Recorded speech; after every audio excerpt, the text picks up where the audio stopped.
That time, neutral zone infraction, and that'll cost him 5 yards.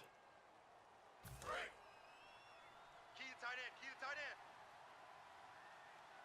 Flex round! Flex round! Here we go! Red 38! Red 38! Hut! 35's the They'll run it now out of the gun. And able to get this one across the 45 before he's brought down.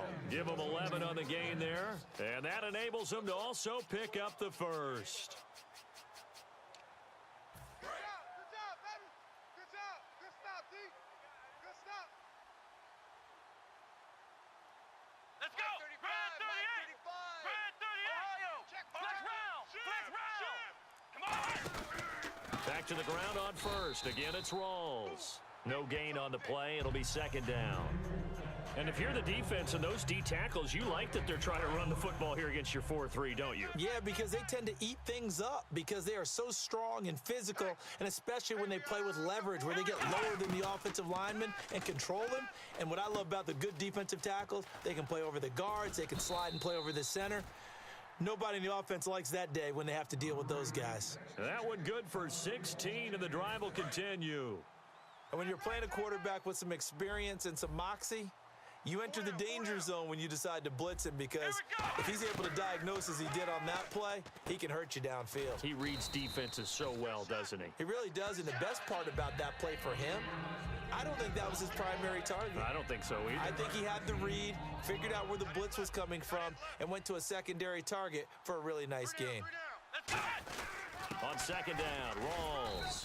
And he's able to get it down to the 25-yard line. Only 3 there on the pickup, but that's enough to move the chains. 2nd and 1, and people want to run the football. This is where every back in the league is supposed to do exactly what we just saw there. Pick up the first down.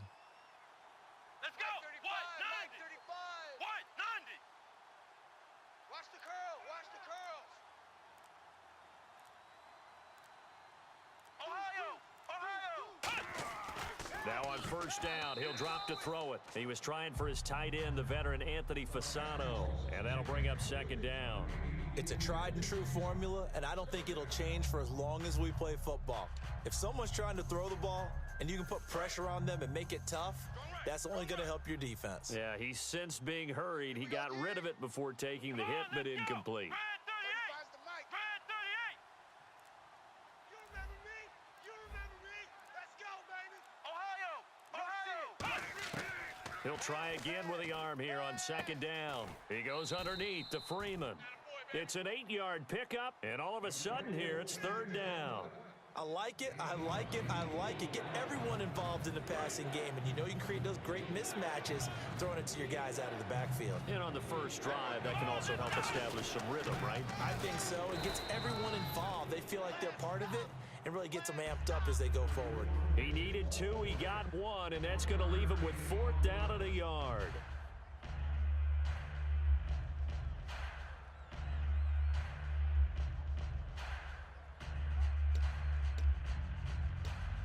And it appears they'll go for it here on 4th down. A big call on the game's opening drive. They'll try and sneak it here.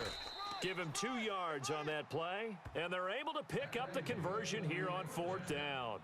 For those vertically challenged quarterbacks, here's a time where they will tell you it's an advantage to be a little bit on the smaller side, able to duck in behind their offensive line and stick the ball across the imaginary yellow line for a first down. First down, this is Rawls. And power running here down to the 6-yard line. A solid run on first down. Gain of 7 leaves him with a 2nd and 3. This drive is turning into an extended one, and the guy carrying the ball, he's becoming more like a body blows guy. Every carry is putting some damage on the defense. So after a while, I'm not too sure how many guys are going to want to run up and tackle him. Only a yard on the pickup, so a good situation on 2nd and 2. It's now 3rd and 1. Partner, we know today's NFL is really built around the guy throwing the football. But these short runs, they still pay dividends because they can take their toll on a defense, and they can add up as the game goes along. You control the clock, you control the ball, and that way you often control the game. They run with a power back. Rawls. A loss of a yard, and it brings up 4th. Back with Charles Davis, I'm Brandon Gaudin. It's Memphis with the ball here to begin quarter number 2. And they've got a decision to make here on 4th down and 2.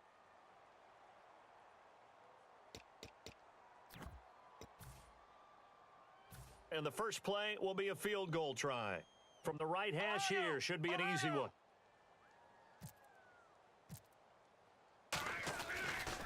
This will be caught just inside the 10. They pass up the 3, fake it. It doesn't work. I know coaches always tell us that they make decisions about these types of plays, this type of a fake, earlier in the week to take the emotion out of the deal. I don't know that that was really true here. This one felt like all of a sudden, hey, I have a feeling about it. Let's go ahead and get it, and it just didn't work. Yeah, I know one thing. They wish they had it back. Yeah, they certainly do, but the buck stops with the head coach on that one. He has to green light that attempt. Tyler Lockett was the target there. That'll bring up 2nd down. It looked like they had something there, but I think that he was thinking about running with the football before he actually hauled it in, and that led to a big drop. So the incomplete pass brings up 2nd down.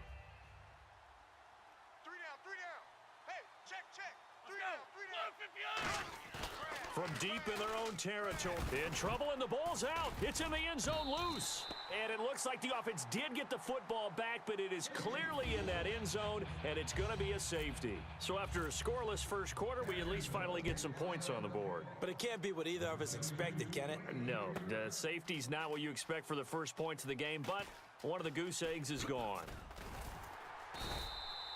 Now, that's the kind of return you're looking for. To get to that spot on the field, that allows you to do a lot of things on offense. Now this offense ready to head back out there. And last time, they had it 4th and goal, rolled the dice, didn't get it.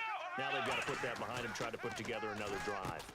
A simple tip of the cap, a nod of the head to the defense. Congratulations, you got us last time. But you didn't hold us the whole time. We got down to position. We were able to be in position to score. Let's go ahead and attack again. Continue to have that kind of confidence. Not worry about the one play that didn't allow them to get into the end zone. And this time they'll be trying to get it into the end zone. We'll see what they do. 5 yards on the carry. Good pickup on 1st down. Offensive linemen love creating space for their guys carrying the ball, but when that guy also breaks tackles and creates extra yardage, they almost feel like he's one of them, and they really embrace him. Now back to throw, and he will find his man on the outside. It's an 8-yard pickup and leads to a new set of downs. An ex-teammate used to tell me all the time, I hate experienced quarterbacks because no matter what, you really can't hide what you're doing. And I think that right there, he knew right away where the blitz was coming from, where his primary guy was going to be, and he ended up going to a secondary target for a nice game. I was just going to ask you, that wasn't the primary target, and he's so good at that, isn't he? I think he knew right away that he wasn't going to get to his primary guy. I think he read that as soon as he got to the line of scrimmage, knew where the pressure was going to come from, and said, I know how to beat that. And that's what he did.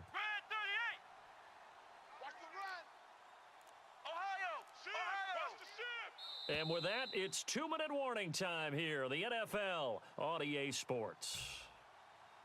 Roger, Roger. Watch the run. Come on, let's go. White 90. White 90. Ohio. Check safety, check safety. From the shotgun, he'll look to throw. Swings it out to the flat for Freeman. And he's able to get it down to the 25-yard line. They'll give him 8 on the play, and they'll be faced with a 3rd and inches. And at his size, he's a smaller back. You can get him the football.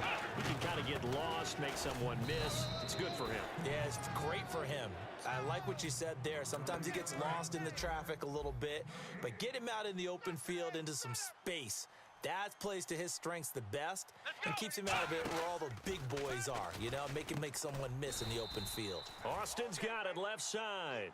That's going to go as a loss of a yard, and it'll be 2nd down. And the offense behind the chains here a touch on 2nd and 11. Come on, let's go. White 90. White 90. Hey, here I come. Here I come. Here I come. Here I come. Flex round. Flex round. Back to throw here. Nowhere to go here. He lost the football. And his guys are going to take over at the 31-yard line. And out now comes Jacksonville.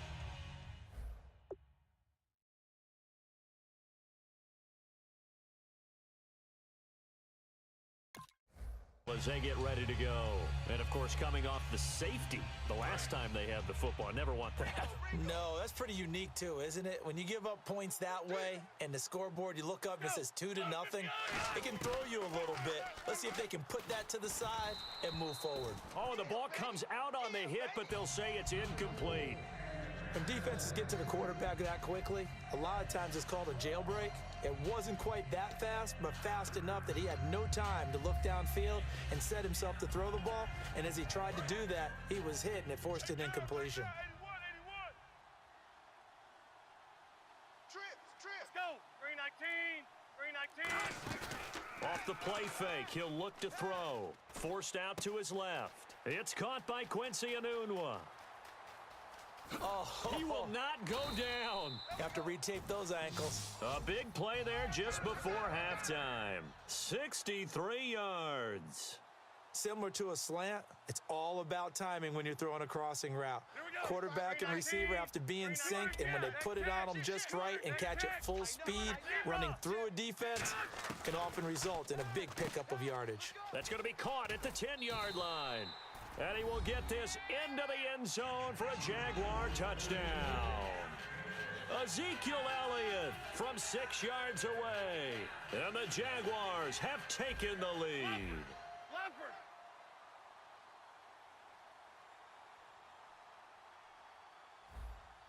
Eagle. Leopard.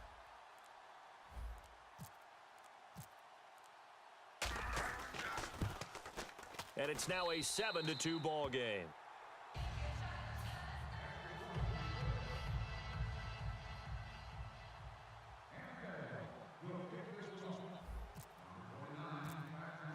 Here's the Jaguar kick team now as they run up and send this one away. That'll be taken in the end zone.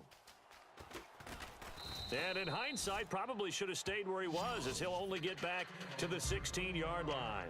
Out comes this offensive unit as they get set to take over here. And the ball backed way up, so thinking with this amount of time on the clock, probably just sit on it, and we'll see these two teams go to the lockers. Yeah, I don't think you want to overthink it in this situation. Either side of the ball. Just go ahead and finish up the half and get on out and talk about it. Just a yard on the catch there. It'll be 2nd and 9. The goal of a wide receiver screen is get enough blockers. Now whistles come in. We're going to get a timeout here by the offense. It's just their first, so they'll have 2 remaining here before we get to halftime. Come on, let's go. Red 38. And they will take a knee here. And now the Jags defense deciding to call a timeout. So as they take it over, we step aside. Ohio. 3rd and 11, 5 in the secondary now. Nickel look. He'll look nowhere to go here. He lost the football, and he brings it back. Can you believe it? An offensive disaster on the final play of the first half. They just had to hold on to the ball. Second time he's lost a fumble. This one hurts more. It's returned for 6. He's been under a lot of duress, hasn't he? Pressured, hurried, harassed the whole game. Well, the offensive line not giving him a lot of help. Not a lot of help, but the